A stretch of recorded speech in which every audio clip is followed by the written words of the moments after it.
makinig po tayo kay Atty. Sorexo patungkol po sa sinasabing arrest warrant ni Jinggoy sa plunder. Kung yung natatandaan, yung una, pwede siyang mag-bail doon sa kanyang kaso. Pero itong plunder, ito yung sinasabing no bail. So makinig tayo, Atty. Sorexo. Magandang araw mga kabunyog, mga kababayan. Welcome po sa isa ng episode ng ating at mga kabunyog, mga kababayan. Habang tayo'y nagkakit, maganda itong ating kwentuhan ngayon. Ayon sa BMP, Bureau of Jail Management and Penology, mga kabunyog, ready na daw ang kulungan ni Jinggoy. Habang hinihintay ang paglabas ng arrest warrant sa kasong plunder, yun kasi yung non-bailable . Yung una kasing kaso na lumabas nung isang araw, yung warrant of arrest, sa graft lang yun, bailable yun. Kaya nakapagpiyansa pa doon si Jinggoy ng 90,000. Kaya malaya pa siya sa ngayon. Pero pag lumabas na yung arrest warrant, mga kabunyog, pag lumabas na yung arrest warrant doon sa kasong plunder, yun na. Pag plunder na, hindi na pwede yun. Hindi na siya pwedeng makapagpiyansa doon. Kaya ayon sa BJMP, ready na.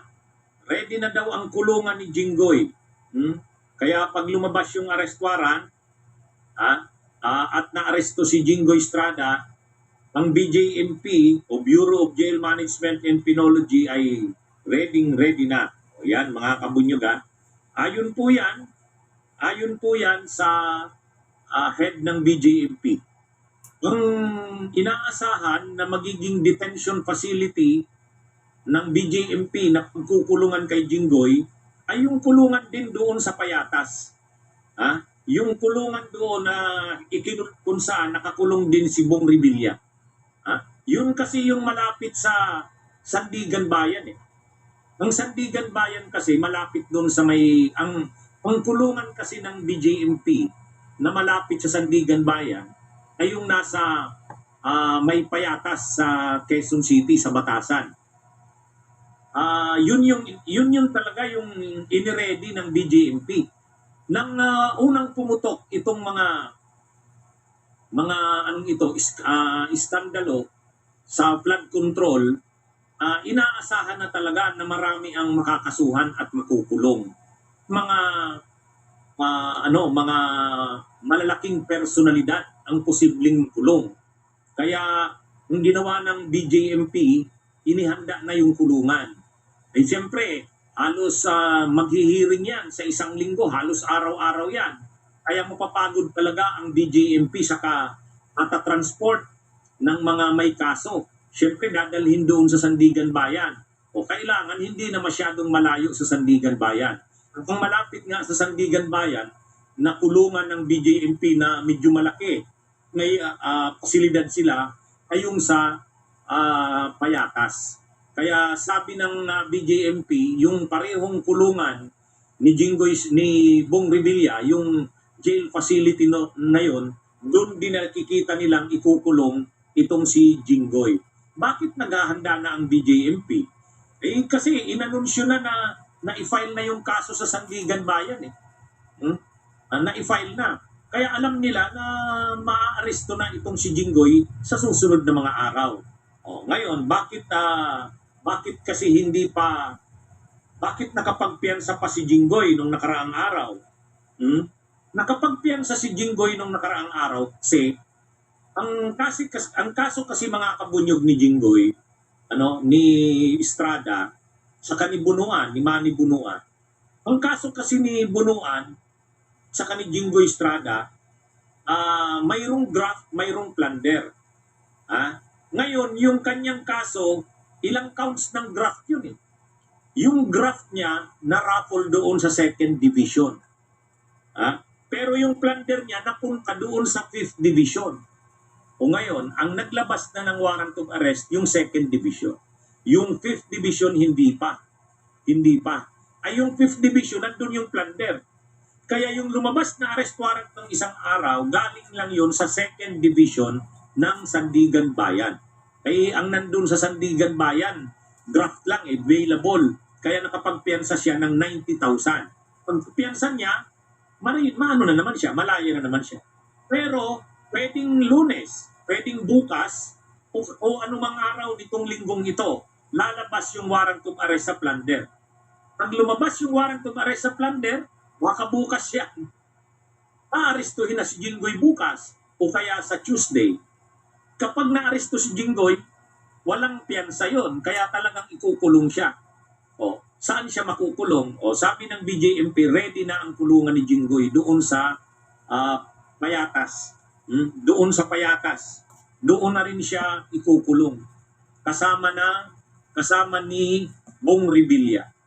Actually, ang nire-request sana niyan, kahit si Bong Revilla, ang hinihiling sana ni Bong Revilla ay doon sila sa Camp Crame, yung doon custodial facility doon, yung kulungan sa Camp Crame. Nung una kasi silang nakasuhan ng plunder, si Jinggoy, si Bong Revilla at saka si Enrile, doon sila ikinulong sa Camp Crame, yung PNP Custodial Center doon. Ay doon kasi may sarili silang mga kulungan, bawat isa sa kanila. Para silang may sarili silang tirahan doon. Kaya solo nila yung kulungan nila. Mayroon silang sariling CR para sa bawat isa sa kanila. Nabibisita sila ng kanilang pamilya. Yun sana ang gusto ni Bong Revilla. Kahit si Jinggoy, yun sana yung inaasahan nila. Ang problema, wala na yun ngayon. Sabi ni SILG Junvic Rimulya, wala na yun. Sinira na daw nila yung custodial facility ng Camp Crame, kaya wala nang magagamit na kulungan doon. Magtatayo na daw doon ng bagong building, structure. So wala na yun. Kaya talagang si Jinggoy Estrada, kahit incumbent senator siya, makulong Payatas sa Bong Revilla. At magkasama si mauuli naman na kukulong yung dalawa sa kasong plunder. Noong 2014, plunder din yung kaso ni Goy at sa Revilla. Ang pagkakaroon, noong 2014, nakulong sila doon sa Camp Crame. May kanya-kanya silang kulungan ni bahay yun kanya-kanya bahay na bungalow. Pero ngayon na yun, doon na sila sa kabayan. Kaya posibleng ang arrest warrant, posibleng bukas, o kaya Tuesday. Ngayon, pag naglabas ng arrest ang 5th Division, kaagad yan, ipapatupad yan ng CIDG at ng NBI, ng PNP. Kapag inaresto si Jinggoy, automatic kulong na yan. Kasi yun plunder yun Yung kasi, ililinaw ko lang kasi aming nalilito. Bakit yung araw na labas ng arrest warrant, nakapiyansa pa si Jinggoy? Okay, pinaliwanag ko yan.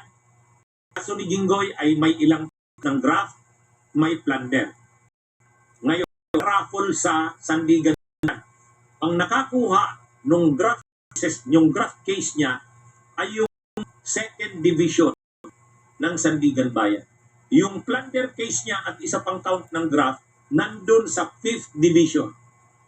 Ang nag-release na o naglabas na ng arrest warrant, yung 2nd Division. Yung 5th Division na para sa plunder, isa pang count ng graft, walang nilalabas na arrest warrant. So kaya nung isang araw, nung naglabas ng arrest warrant para sa graft, nakapagpiyansa siya. Kasi ang graft ay available. Ang hinihintay talaga ay yung plunder. Kailan lalabas yun? Pwedeng bukas, Tuesday, isang araw, linggong ito, sigurado lalabas na yan. Pwedeng bukas, pinakamaan. Pag lumabas yan bukas, dahil non-bailable yan, makukulong siya. At ngayon, handa na daw ang BJMP na kulungan niya sa Payatas. Bakit sa Payatas? Yun kasi yung dinesignate na kulungan para dito sa mga flood control cases. Nandun yung mga official ng DPWH, nandun si Bong Revilla, doon din si Bunuan, diyan din sila makukulong at saka si Jinggoy. Walang special treatment. Walang special treatment. Yan mga kabunyog, mga kabayan, ano? Kaya yan po ang paliwanag kasi maraming nalilito. Kinakantsawan pa ako. Ang sabi, Attorney Enzo, sabi mo non-bailable. Bakit nakapagpiyansa si Jinggoy? Pinaliwanag ko na po. Ang kaso ni Jinggoy ay may ilang counts ng graft yun eh. 2 counts of graft yata yan, tapos isang plunder. Yung graft na raffle sa second division. Yung plunder at isa pang count ng graft na raffle sa 5th division. Kung nag-release na ng arrest warrant, yung graft, yung second division, bailable kaya nakapagpiyansa. Ang hinihintay natin, ito yung mas matindi, plunder.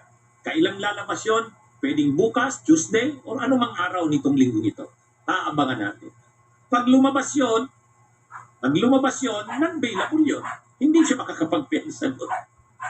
Ngayon may mga nagtatanong sa akin, Attorney, bakit kasi ang tagal maglabas ng arrest warrant ng 5th Division? Di ba sabay naman silang ni-raffle? Tama po. Pagka-file nung kaso, isinampa ng ombudsman yung kaso sa Sandigan Bayan, agad-agad nag-raffle ang Sandigan Bayan. Napunta sa 2 divisions. Ang unang kaso na graft sa 2nd division. Yung kaso ng plunder at isa pang count ng graft sa 5th division. O ngayon, bakit natatagalan yung 5th division? Samantalang yung 2nd division kaagad-agad naglabas. Mayroon kasing motion na final ang abogado ni Jinggoy. Yung abogado ni Jinggoy ay nag-file ng motion to withdraw arrest warrant. Nag-file siya ng motion to withdraw para doon nila ng arrest warrant. Nagpiyansa sila, ang kapiyansa nag-file ng motion na i-withdraw daw yung arrest warrant. Pero dito, sa plunder, may final yata silang motion. Kini-question nila yung pag-file ng kaso. Kung ginagamit nilang ground, na-deny daw sila ng due process. Yun ang sinasabi ni Jinggoy, mga kabunyog. Ang sinasabi ng mga abogado ni Jinggoy, nag-file sila ng motion doon sa 5th division.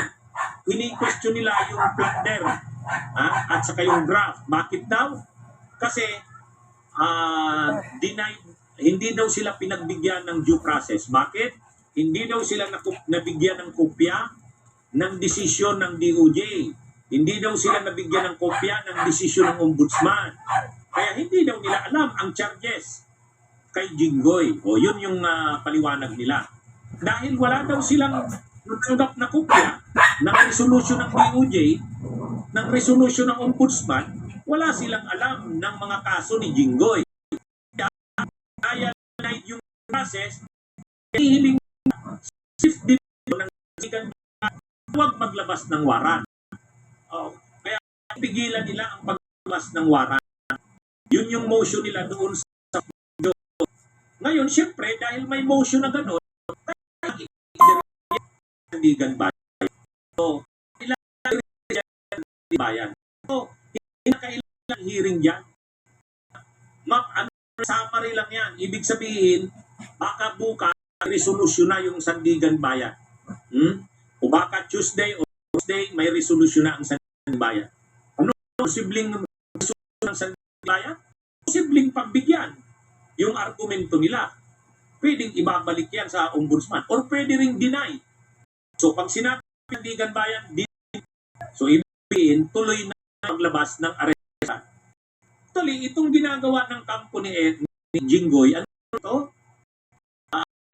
Mga minute na ito na mga last minute na lang nila itong mga remito. Pilit nilang nagawa ng naglabas ng arrest warrant. Kasi pag naglabas ng warrant ang 5th division, non-bailable. O, mabuti kung graft. O, yung graft nakapagpiyansa, yung plunder. Ngayon, yung argumentong ginagamit ng mga ni Jinggoy na hindi na daw sila nabigyan ng kupa. Nung may resolution daw ang DOJ na si Jinggoy ay kasuhan ng plunder at saka graft, wala daw silang natanggap na kopya. Nung bigay daw ng resolusyon, maglabas ng resolusyon ng ombudsman, nasasampahan ng kaso ng plunder at graft, wala rin daw silang na kopya. So, dinala daw yung due process. Mga kababayan, bawat galaw naman ng Department of Justice, bawat galaw ng ombudsman, nagpipress con, nagpipress briefing, sila na lang yata ang hindi nakakaalam. Kaya itong mga itong mga argumentong ito ng abogado ni Jinggoy, sus naman, ang balita niyan, sabi ng DOJ, pusta ang preliminary investigation ng DOJ, naglabas na sila ng recommendation, sinubmit na nila sa ombudsman. Pagkatapos naman ng isang araw, nag-press con si Ombudsman Buying. No, ang sabi ni Ombudsman Buying Rimulya, ang sabi ni Ombudsman Buying Rimulya, by Wednesday, May 28, magpa-file na kami ng kaso kay Jinggoy, plunder sa graft. O, ibig sabihin, public yung announcement eh. Public yung announcement. Ha? So bakit nila sasabihin hindi nila alam yun? Alam nga ng publiko, ako nga, binang ko pa yan ilang beses. Di ba mga kabunyog? Ay, alam nyo, palusot na lang ito ng mga abogado ni Jinggoy. Ha? Kung ako ang abogado ni Jinggoy, pag nabalitaan ko na mayroon ng resolution, agad-agad aaksyonan ko yan. Di ba mga kabunyog, mga kababayan? Sus naman, alam ng publiko na kakasuhan na si Jinggoy. Sinabi na yan ni Ombudsman Buying. Sabi ni Ombudsman Buying, ready na ang information. Ang ibig sabihin sa amin mga abogado, pag may information na, ibig sabihin, yan na yung charges. Sinabi na rin na yung Ombudsman Buying yung ikakaso. Frontliner ba kayo? Plunder, saka, graft. Sinabi na rin yun. Diba? Bakit ngayon na nandyan na sa Ombudsman ay sa Sandigan Bayan na i-file na yung kaso, saka sila mag-raise ng ganyang issue? Ang issue ng abogado ni Jinggoy, napanood ko yung interview, we were denied of due process. We were not provided with a copy of the DOJ resolution and the Ombudsman resolution. So we were not aware of any charges for our client. Sus naman mga kabunyog. Alam nyo itong mga taong ito, itong mga abogadong ito, ang linaw-linaw naman ang linaw-linaw, nabalita na yun, di ba? Ginalita yun, nag-press con pa si Ombudsman Buying. Kaya ngayon nila sasabihin yan, ngayon na nila sinasabi yan, nandyan na sa Sandigan Bayan, too late, huli na. Ngayon na nasa Sandigan Bayan, saka na kayo magki-question. Ay mga kabunyog, mga kabunyog. Unang-una, ngayon lang ba sinabi nakakasuhan na si Jinggoy o may kaso na, may ready ng kaso na plunder at graft? Oh, ang tagal na niya. Lagi na nga nating sinasabihan ng ombudsman, sabi nyo kakasuhan nyo na, bakit ang tagal-tagal? Oh, diba? Oh, anyway, syempre, ang ginawa ng 5th Division, yung may hawak ng kasong plunder ni Jinggoy, in-entertain naman muna yung motion. Kumbaga, hindi naman pwedeng hindi i-entertain yun. Kaya in-entertain. Sa tingin ko, baka bukas o Tuesday, maglalabas na ng resolusyon ang 5th Division ng Sandigan Bayan. Ang sasabihin dyan ng Sandigan Bayan, hindi na deny ng due process si Jinggoy Estrada, kaya tuloy na ang kasong plunder. Pwede rin na kampihan ng Sandigan Bayan si Jinggoy, sasabihin, totoo yan, denied ng due process si ang accused na si Jinggoy Estrada. Kaya lang, sigurado, grabe ang reaksyon ng taong bayan yan. Questionably pa naman itong 5th Division. Kasi itong 5th Division, ito yung nag-acquit kay Jinggoy nung unang plunder case niya. Kaya medyo, may mga reactions nga dito sa 5th Division eh. Paano yan? Di ba dyan yung plunder case daw ni Jinggoy noong yung unang plunder case niya, ay yung pangalawang plunder case niya, yung sa Napoles? O kaya medyo nagre-react nga dito sa 5th division na ito. Pero hintayin natin. Hintayin natin mga kabunyo. Ano ito? Malalaman natin yan kung ano talaga ang magiging desisyon nitong 5th division. Ang inaasahan natin, itataguyod at papairali ng 5th division kung ano yung batas. Normal lang ito na gawin ng mga abogado ni Jinggoy yung mga lahat ng remedies na available sa kanila. Pero ako naniniwala ako, hindi na dapat pagbigyan yan. Delaying fix lang yan. At saka, paano naman nila nasasabing denied sila ng due process? Ang haba-haba na ng prosesong ito. Di ba? Mga kabunyog, mga kababayan. Kaya ngayon, ang sinasabi ni Jinggoy kasi mga kabunyog, ang sinasabi ni Jinggoy, minadali daw tong kaso na to. Yun ang nirereklamo ni Jinggoy. Bakit daw, kung napansin daw nila, nang maging majority na sila ng Senado, yun ang sabi ni Jinggoy nang sila na daw ang majority ng Senado, silang Cayetano, nung mapalitan daw ang liderato ng Senado at sila na yung mayorya, pinabilis daw ang kaso laban sa kanila. Yan daw ang napansin ni Jinggoy. Kaya ang sa madaling sabi, ang obserbasyon ni Jinggoy, politika ang pagsampa sa kanya ng kaso. Kasi binilisan daw yung kaso laban sa kanya dahil sila na yung majority sa Senado. Gusto daw na timagin yung grupo nila na 13 na kampi kay Cayetano. Kaya para matibag yung 13, tinatakot daw sila at si Jinggoy daw, pinasuhan na para pumayag na lumipat siya doon sa minorya. Yun daw yung yun yung sinasabi ni Jinggoy na itong kaso sa kanya minadali. Minadali. Yan yung sa totoo lang mga kabunyog, tayo na nagsubaybay ng mga kaso na yan. Paano naman sinabi ni Jinggoy na minadali? Sa totoo lang, tayo na nga ang kumakalampag sa ombudsman. Sabi natin sa ombudsman Buying, wala kayatang natutupad sa sinasabi mo. Kung tagal-tagal na ng mga kaso na yan, di ba? Tayo alam natin na hindi minamadali ang kaso na yan ni Jinggoy. Tagal-tagal na nga. Di ba? Kailan ba nagsimula ang investigasyon niya? 2025, mga